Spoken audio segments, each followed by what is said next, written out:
안녕하십니까? 자, 이번 시간은 전 시간에 이어서 사회적인 측면, 즉 사회적 수준의 범죄 원인론을 보시는데, 지난 시간에는 사회 구조 원인론을 보셨고, 이번 시간에는 이제 사회 과정 원인론을 보도록 합니다.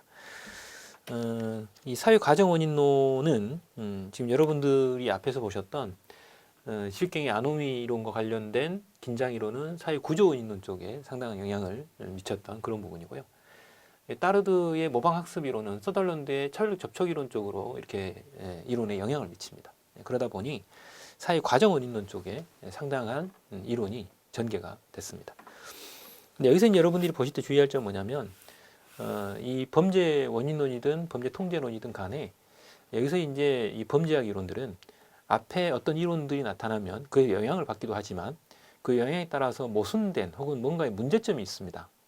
문제는 그 문제점들을 보완하기 위해서 그 다음 이론이 나오고 그 이론에 대해서 또 문제가 발생하면 그걸 보완하기 위해서 그 다음 이론이 또 나오는 이런 형태로 점점 발전해 가는 구조가 바로 이 범죄학 이론입니다.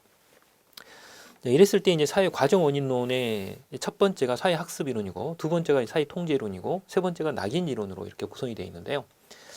먼저 사회 학습 이론입니다. 사회 학습 이론이라는 말은 범죄를 배운다는 뜻이죠. 그런데 이 배운다는 말은 어디서 왔느냐? 프랑스의 따르드라고 하는 학자가 모방학습을 주장을 했습니다. 범죄는 배운다, 모방한다 라고 하는 것을 주장을 했는데요. 그것을 받아들여서 전개가 된 게 이 서덜랜드의 차별적 접촉 이론이에요. 그래서 여러분들 교재에 사회학습 이론의 제일 첫 번째 이론이 서덜랜드의 차별적 접촉 이론입니다. 서덜랜드의 차별적 접촉 이론에서는 범죄는 이 전통적인 어떤 범죄적인 어떤 전통을 갖고 있는 사회에서 주로 많이 발생이 되고, 그리고 이제 개인은 범죄에 접촉하고 참가하고 동조하면서 학습되어진다라고 봤어요. 근데 이렇게 좀 설명을 했는데 실제 내용은 이렇습니다.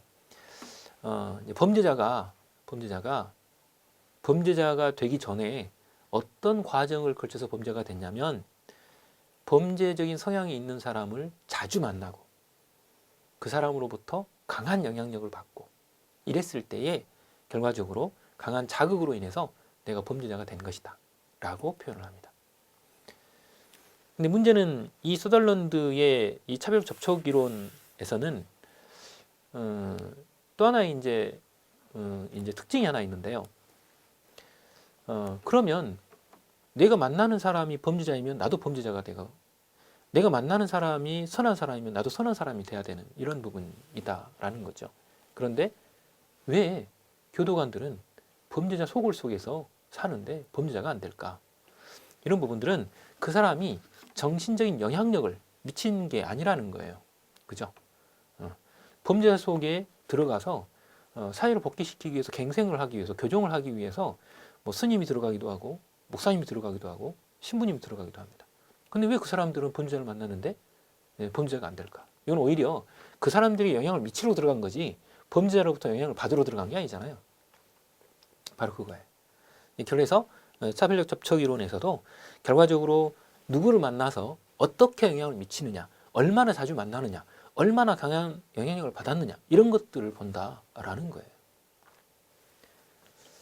근데 이 이론에서 이제 이런 차별적 접촉이라는 단어를 사용을 하면서 이렇게 설명을 했습니다. 누구와 얼마나 차별적으로 접촉이 됐느냐라고 하는 건데 이 이론은 오른쪽에 보시면 그 용어 자체에 대한 설명이 또 하나 있어요. 뭐죠? 슈와 맥케이에서는 사회 해체라는 개념을 썼죠. 그래서 방금 전 앞쪽 페이지를 보면 사회 해체라는 용어가 슈와 맥케이의 주장이잖아요. 그죠? 문제는 이 사회 해체라는 개념에 대칭되어서 서덜런드는 사회적 분화라고 하는 용어를 썼어요. 분화적 접촉 이론이라고도 해요. 차별적 접촉 이론을 일부 범죄학자들은 분화적 접촉 이론이라고도 합니다. 즉 사회적으로 차별적으로 혹은 분화적으로 누군가와 만난다. 그러면서 그 만나는 사람으로부터 뭔가를 배운다라는 뜻이에요. 그래서 사회적 분화라는 개념으로 설명을 했고 이때 학습이라는 이 표현을 개인의 학습이라는 말 대신에 뭘로 썼다? 사회적 학습이라는 단어를 썼어요. 즉 결과적으로 아주 개인적인 아주 좁은 의미의 개인의 범위로 본 게 아니라 그것을 사회적인 범위로 약간 넓혀서 해석을 하려고 했던 것이죠. 그렇게 해서 나온 단어가 사회적 학습 혹은 이 사회적 분화 혹은 사회적 차별화 혹은 차별적 분화라고 하는 이런 형태의 용어들이 등장을 하게 된 겁니다.